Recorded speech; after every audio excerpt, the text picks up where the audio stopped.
In this video, which I'm going to call It's All in Your Head, I'm going to be referring to some notes I took on the videos I watched from Dr. Marty Klein, licensed marriage and family therapist and certified sex therapist, who is 73 now and has made many videos, written books, given a lot of speeches. He has cast a pretty wide net in research and teaching people about sexuality. So I watched some of his videos and I really like what he has to say. Although I do disagree with him on the subject of porn, he's a very big advocate of porn and thinks it's okay, and I have a lot stronger feelings against it. But if you're interested in him, I'm going to put the link to his website in the description of this video. Now, he talks a lot, and this is what I want to talk about. To enjoy our sexuality, we have to look at the meanings that we give things. First of all, boundaries are super important. I guess I should go into that first. This is my own take that some people are not in touch with their boundaries, especially people who were abused are not in touch with their boundaries, and so they're performing or they're doing things that they don't like to do because they're in their head or they're violating what their body wants. So you want to make sure that you're in your body when you're having sex and not dissociating or performing. Okay? So that would be a separate video, but really that's the bottom line, is to be embodied and present, make sure you're enjoying everything. But there are some things that get in the way, and that's the meaning we give things and the thoughts we have about things. So I'm assuming that for the purposes of having sex, I'm assuming that you're with a partner that you trust, with whom you feel safe, and that you're embodied and present. Okay, I'm not talking about abusive or abused people or non-embodied people. But even with a partner where we feel safe and trust, it's many people have so many thoughts and give so many meanings to their sexuality, which keeps them from really enjoying it. So I guess I could call this How to Enjoy Sex More. And it's not about toys. It's not about positions. It's about the meanings you give and the thoughts you have. This is a very interesting area because it's totally something you can take back and it's going to make you more empowered. So people give meanings to things. And this is from the Marty Klein video. That a lack of erection is a lack of manliness. That's your meaning. That's not a fact. That a lack of wetness is a lack of femininity. That's the meaning you give it. That's not a fact. That a lack of desire means I don't love you. That's a meaning you give it. That's not a fact either. I've made a lot of videos about how love doesn't cause desire. Desire and love are separate. But anyway, also that when someone has sexual difficulty, it often means that they decided that something about them isn't sexy. Like, my penis is too small, my breasts are too small, this is too big, I don't like how this looks. So that can cause people to have sexual difficulty. It's some decision they made about their own body.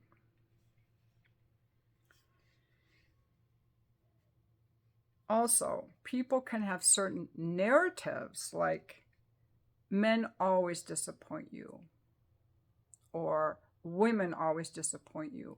You go into an encounter with that negative, you're going to act from that point of view and you're going to expect that. So if you're a woman, just go into a sexual encounter as men want to please me, or women want to please me, as an example. Or another narrative is, I'm no good at sex. So you want to challenge the narrative. He says you want to ask the client, if you're a therapist, ask the client, how did you get that story? I'm no good at sex, or women always disappoint you. Where did you get that story, and how does that story affect you? Or someone might say, we can't have good sex because. These are all narratives. These are all stories. People make up these stories. Also, don't blame sex for how you feel about sex. Don't blame sex for how you think about sex. Also, unpack the question. Ask a client what they mean. I think this was a course I took, a course for sex therapists actually, because it keeps referring to clients. I just found these notes, so I'm like, I gotta make a video on this because I didn't at the time. Ask the client what they mean. So if the client says, why do we have to plan a sex date? Why can't sex just happen naturally? The therapist could say, what do you mean by naturally? The client will say, well, planning sex is unromantic. And the therapist would say, if you don't plan to have sex, how do you imagine sex would happen? That's another thing that couples say, oh, I want it to be spontaneous. Oh, you mean like the dates you planned when you were first dating, like that? Like, a sex date doesn't mean you have to have sex. A sex date means that you have set aside time for each other and you're giving an opportunity for a connection or for sex to happen. But it doesn't mean you have to have it. It's just you're available for it. The kids are put away, you're showered, you're not doing yard work, you're not on your phone, you're available for each other. Okay, now let's talk about unequal desire. People feel very disappointed when they want to have sex and their partner turns them down. I get it. It can feel like a rejection, but feeling disappointed is a fact of life. Feeling disappointed is a fact of life. It would be odd if two people wanted the same thing at the same time every single time, whether it's Italian food, a movie, or sex. And blaming other people is not the answer. In our culture, people feel sexual disappointment is worse than other kinds of disappointment. So if you ask your partner if they want to have sex and they say no, that somehow seems worse than if you ask them if they wanted to go to a movie with you and they said no. And again, that's a narrative and that's a story. It's okay to feel disappointed. I'm not saying you shouldn't feel disappointed, but it's not like a rejection of you. They just weren't in the mood. So a therapist would say, you're going to have to learn how to manage your disappointment. If you judge how much your partner cares about you by how they want sex with you, you're going to be in trouble. What are you really upset about? Or you can, the client, like let's say you're talking, with a client, say you're a therapist, you're talking with a client, and, well, let me put it around this way. Like, say you're talking to your partner and you wanted to have sex with your partner and your partner said no. What you could say is, you don't want sex. Okay. Would you like to play Scrabble?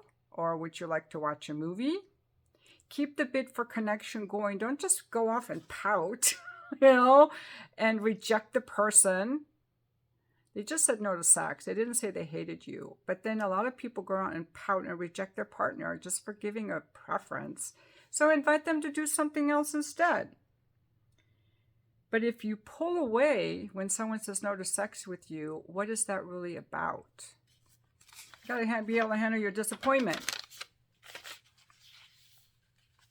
What's it about? Is it that you didn't feel cared for? Is it that you need reassurance? Now, sometimes the mismatch between sex drives is so huge that it doesn't end well. Like, let's say one person wants sex twice a week and one person wants it twice a year. That is a real problem, and that doesn't end well. Now, it's not true that it's always the man who wants more sex. Dr. Klein says that in his last 100 cases of unequal desire in heterosexual couples, half are male and half are female that felt rejected or not loved, unimportant, or that kids and work are more important. So it's a story that men always want sex and women must be pushed into it. That's a story because half the time it's the heterosexual man that has low desire and it's the woman that wants sex more than the partner.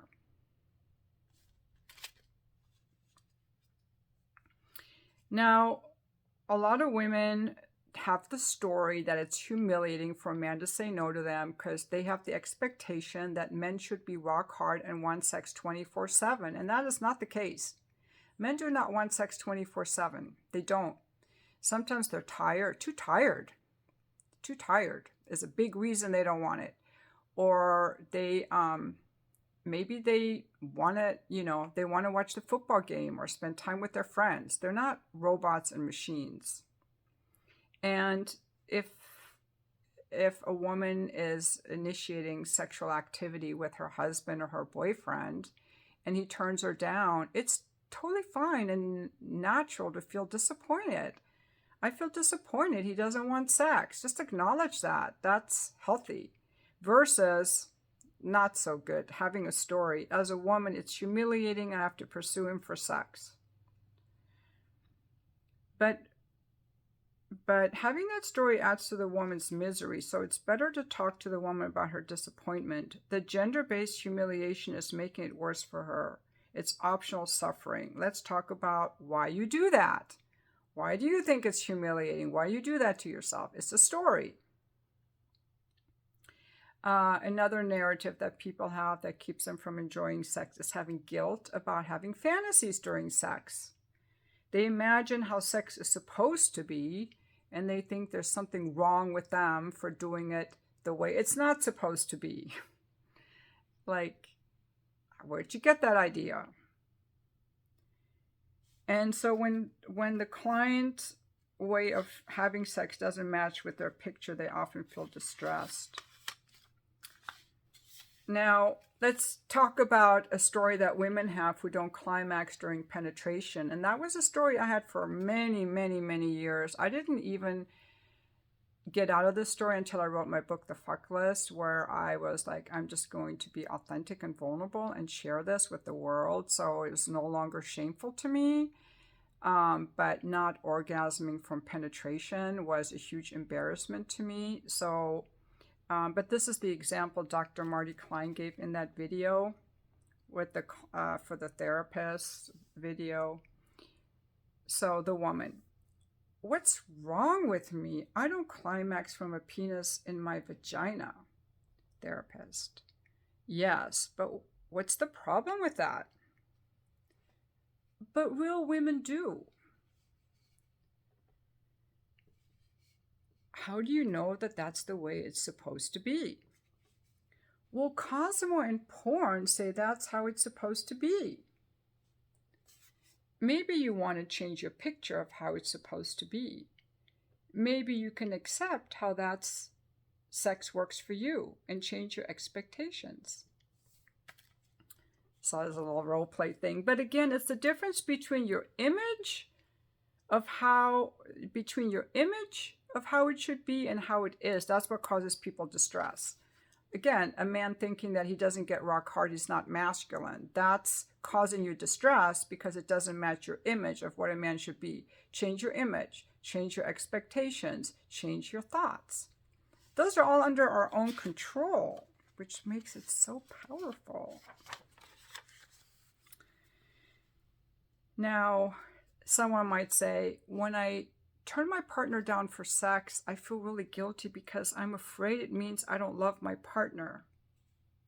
And the therapist will say, well, that's an interesting story you have. Apparently, in your case, it isn't true. So I love his lighthearted approach to just questioning the stories people have. Like another one he told in another video is like, people often will come to him and be like, well, I do this during sex. Is this normal? I like this during sex. Is this normal? And instead of reassuring people that he's normal, he says, why do you want to be normal? Or what do you mean with normal? Or why do you want to be normal? You know, it's just really good. Now let's talk about orgasms. The most overrated part of sex is orgasm. Okay? Orgasm is not the goal of sex. When orgasm is the goal of sex, it could be because the person doesn't really enjoy sex. Because the orgasm is a very small part of the sex. And if that's the only part they want, then they're not really enjoying the sex very much, which is the most part of it. Because if they think that sex is annoying, boring, frustrating, awkward, or unpleasant, then the orgasm is the only worthwhile thing that they can get. And that's often the case for guys who have premature ejaculation because they feel a lot of anxiety with the intimacy and the closeness or around their own self. It's awkward. The men who enjoy sex, they want it to last. Okay, so when men are enjoying sex, they want it to last. The same for women. We want it to last if we're enjoying it. If we're not enjoying it, we want it to end. That's when women fake orgasms. Like they want it to end. They want the guy to come. If I just pretend I'm coming, he's going to come. It'll be over. Or the guy with the premature ejaculation, like the orgasm. If that's the only thing you enjoy, you're not really enjoying the sex. Like, why are you doing it to begin with?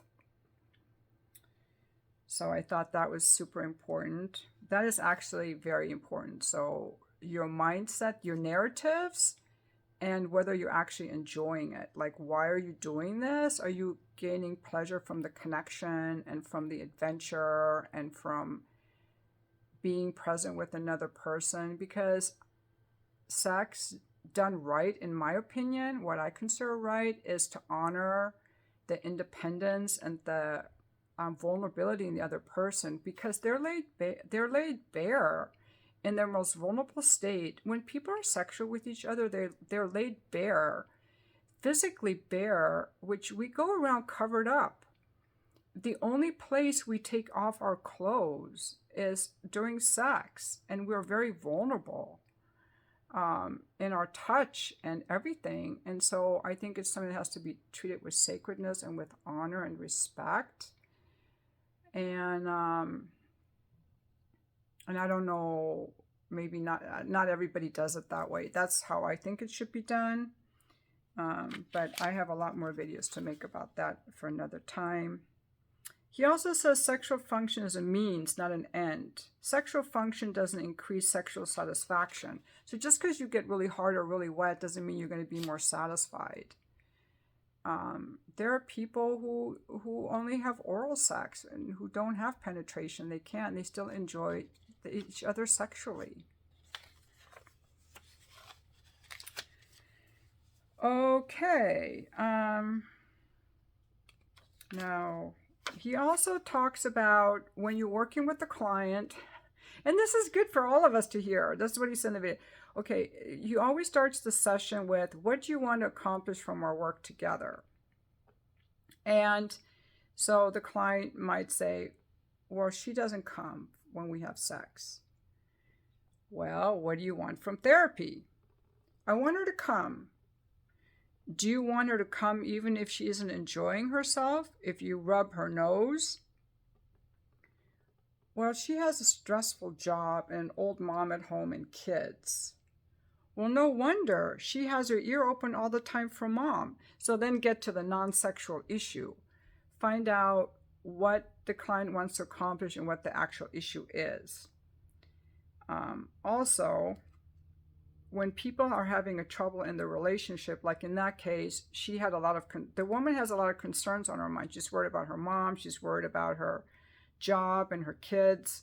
So she's not able to be present sexually with this person. But you want to get to the underlying issue. What is the role that each of you thinks that money should play in your life, or prestige, or security? You got to get to the underlying issue in the relationship. Find out what is going on beyond the orgasms or beyond the money. Like, again, it could be a narrative. It could be expectations. He also says that most people's definitions of normal sex don't fit their experience. Like, what is normal? Then I took some notes on Pia Mellody. I was reading all these books at the time. It's about facing codependence and EMDR. So I took a bunch of notes because I'm very interested in all like this therapy stuff, and I get very interested in human behavior and true crime. And have you been keeping track of all these Mormons that are like poisoning and killing their spouses And I think it's because Mormons are not allowed to get divorced. It's a big thing. So they just do it the other way. It's horrible. That's for the guys who think women shouldn't file for divorce. Well, then they can just poison their husbands, or the husband poisons her. There have been a lot of cases of Mormons in the news lately because I kind of follow true crime, kind of get interested in all that human behavior stuff. But yeah, I think when it comes to sex, the best thing is to like be really present, really tune into our bodies and what we like, and figure out what is in the way. And I think as women, especially, we have a lot of narratives around, am I orgasmic enough? And men, my experience is always I have to teach men to slow down. If they don't understand women, men seem a little bit more anxious to get started quickly, and they don't always understand that a woman needs more time to get warmed up. So that's one thing that I don't like. And then if sometimes I feel pressured like they want a certain, like they want me to come or something. And if they want me to, it's not going to happen. If they're pressuring me, it's not going to happen. So, slowing down, that's the biggest thing with men. And I find that's only a problem with men who are not experienced with women or in relationships. Some of these young guys are super good, or men in relationships. Okay, the best men in bed are the ones that are sexually active with a woman who enjoys sex with them. Because if the woman doesn't enjoy sex, she's not speaking up, and the man is not getting a lot of experience. And he's basically having sex with someone who doesn't want it, which isn't good. But if you're a man who has empathy and you're pleasing your partner and you're with a woman who enjoys sex and gives you feedback, you really learn what a woman likes. You learn how to touch, you learn the pacing, and those men are really good in bed. I've had some of the best sex of my life with men in their 20s. Because they're very empathetic. I see a lot of these older men were raised with, they were shamed for having feelings. So they had to shut their feelings off. To be good in bed, you have to have empathy. You absolutely need to have empathy for yourself first and foremost, and for your partner. You need to have empathy. But if your feelings are shut off, you don't even know what you feel, you can't know what other people feel. So I think that's if you want to know what makes you better in bed, it's having empathy for yourself and empathy for your partner, to have boundaries, and to be present. But I want to know what you think. I'm not interested in sex toys or positions in this discussion. This is more like an Esther Perel type of thing, like how to increase desire, right? That's a very interesting topic. But how to enjoy sex more. And in this video, I gave you the tips from Dr. Marty Klein, which was about the meanings we give sex, the narratives that we have around it, the stories that we tell ourselves, the expectations that we have of it. Those really get in the way. And I think questioning those is really good. And then learning to make friends with our emotions and our empathy, and speaking up. This is what I like. This felt really good. This is what I don't like. This is a story I have. And these stories are sometimes hard to change because we're not always consciously aware of them. But anyway, I hope you enjoyed watching this video, and I gave you something to reflect about. And hopefully you will think about some stories that you have around your sexual experiences, and how much empathy you have for yourself and for your partner, and where you can get out of your comfort zone. Because to keep sex exciting, it's not about new toys and new positions. It's about finding our edges where we're limiting ourselves in our narratives and our stories and our pleasure, where we're not speaking up, where we're not trying something new maybe. It's about becoming more empowered and just loving ourselves the way we are and accepting ourselves the way we are, I think is a huge, huge thing.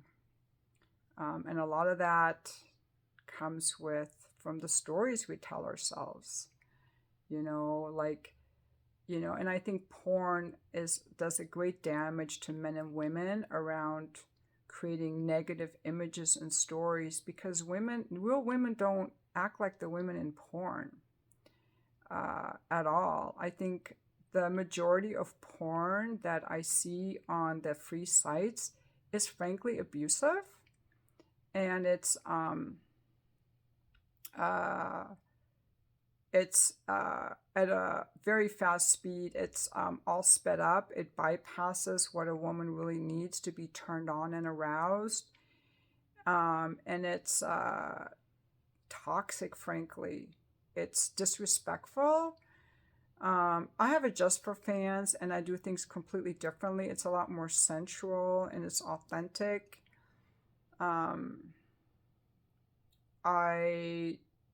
But I think that another great lesson I want to give people in closing is to slow down.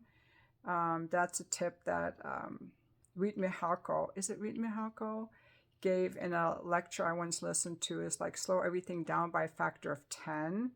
Like something that takes a minute, do it for 10 minutes, like move slow, just slow things down. Like don't rush, just slow things down, You don't have to grab a guy by the cock right away. You can, but you can also, men are not just penises. Our whole body has nerve endings, right? People enjoy having their legs touched and their arms touched and being stroked. And, like there are so many sensory areas on our body. People love massages and being touched. It's not just like go right for the genitalia. That's just kind of a turn off, frankly. Anyway, I hope you have enjoyed this video of how to enjoy sex more. And I'm not into toys, or I'm not a toys and position BDSM type of girl. I'm more like into the all natural. How can we connect? How can we enjoy? How can we feel our desire?